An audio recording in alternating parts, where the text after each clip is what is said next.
Hi guys, so this is the assignment that goes along with our scope article, The Truth About Binge Watching.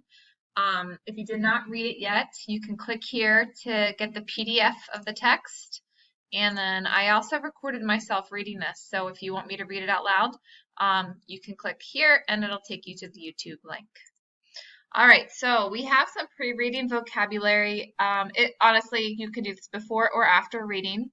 I just wanted to read this, give you the option of having this assignment read because there is a lot of reading with all these definitions. So what I'm going to do first, just like we do with our 5-step strategy, I'm going to read the question first and then read the definitions. So what you guys are going to do for numbers 1 to 3 is you're going to highlight or change the color of the word that has the best answer choice. So we're looking at the underlined words. So we have ingrained and sedentary, which actually are right here. After running a marathon, Bella was very sore. She needed to remain ingrained or sedentary for a week to recover. All right, so we need to figure out which word is it. Well, ingrained means something that is ingrained, such as a habit, an idea, or a belief, has existed for a long time, is firmly in place, and is difficult to change or remove. Parents remind their children over and over to say please and thank you. Why? Because they want the good manners to eventually become ingrained in their kids. All right, so when something's ingrained in us, it's just like a habit. It's okay, so like we automatically will say please and thank you, or a lot of things are ingrained in us because of the way we were raised. All right, so that's that meaning. So let's see if that makes sense. After running the marathon, Bella was very sore. She needed to remain ingrained or sedentary for a week to recover.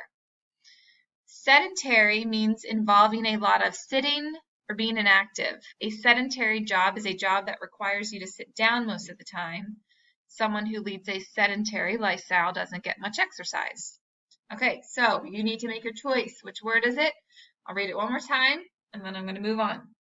After running a marathon, Bella was very sore. She needed to remain ingrained or sedentary for a week to recover.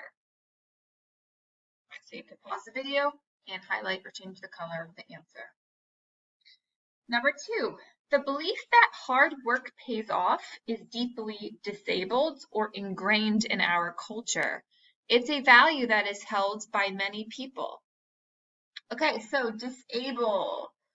To disable, and we're talking about this as a verb.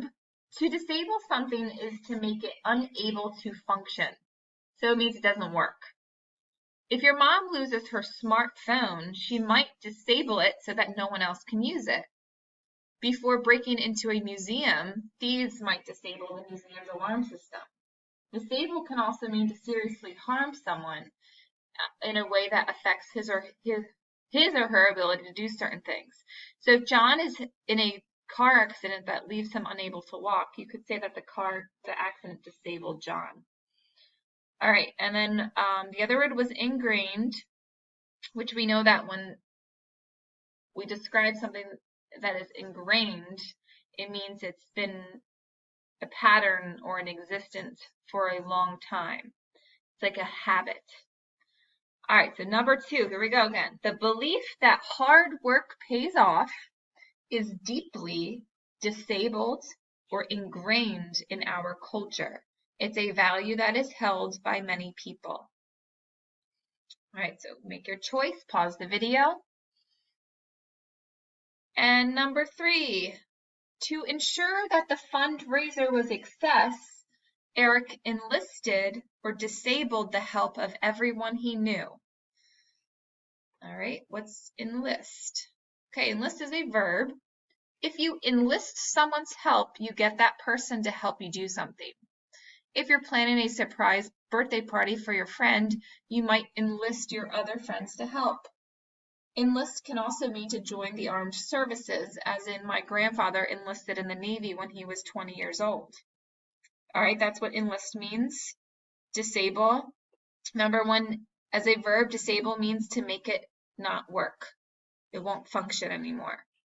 So, number 3, to ensure that the fundraiser was a success, Eric enlisted or disabled the help of everyone he knew. Pause the video, work on that one, and I'll meet you at the next spot. All right, so we have 2 more pre-reading vocab. For this section, it's a little bit differently. What you're going to do is you're going to complete each unfinished sentence in a way that makes the meaning of the bold-faced word clear. So you're going to be finishing the sentences based on, and you want to use the meaning of the word so it makes sense. So number 4, we have our family's golden retriever has become sedentary in his old age.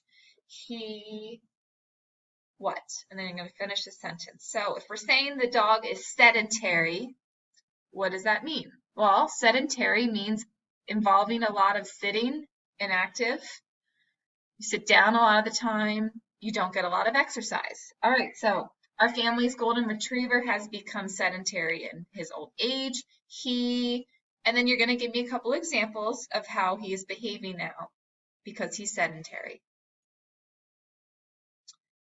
Number 5, Jaden chronically forgets his gym shorts.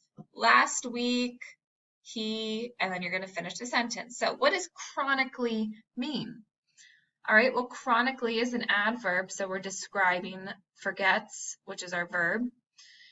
The adjective chronic means constant or occurring again and again for a long time. So it's something that keeps happening. All right, so if we're describing something as chronic, it means it's not going away or it keeps happening. So if Jaden is chronically forgetting his gym shorts, what did he probably do last week? Go ahead and finish that sentence. All right, then last section, part 2, this goes along with the story. I give you page numbers and kind of give you the headings so you can find, if you have to go back in the text, you can easily find it. But there's just 5 questions. So go ahead and work through those. And if you have any questions or if you don't remember, go back to the text. Remember, it's in a PDF at the top of this link. Good luck and let me know if you need any help.